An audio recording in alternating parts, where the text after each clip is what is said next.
Ebola, un virus pour l'économie. Selon les dernières projections des institutions financières internationales, l'épidémie va faire plonger en récession 2 des 3 pays les plus affectés. Première victime, la Sierra Leone, qui devrait voir son produit intérieur brut se replier de 2%. En Guinée, la contraction devrait être moins sévère avec un repli de 0,2%.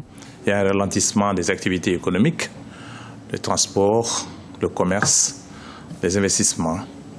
Il y a aussi un impact social parce que, vous savez, quand il y a une épidémie de cette envergure, les regroupements, généralement, on s'en méfie.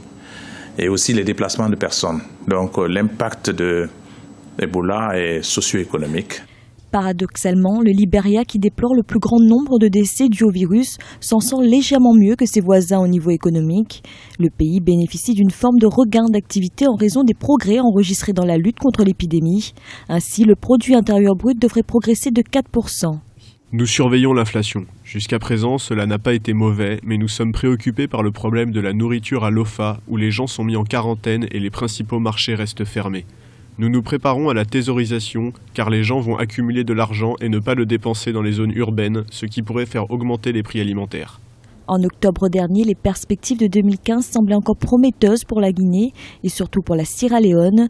Mais l'épidémie qui s'est propagée dans la région a plombé l'activité économique, freiné les investissements et assombri les prévisions de croissance.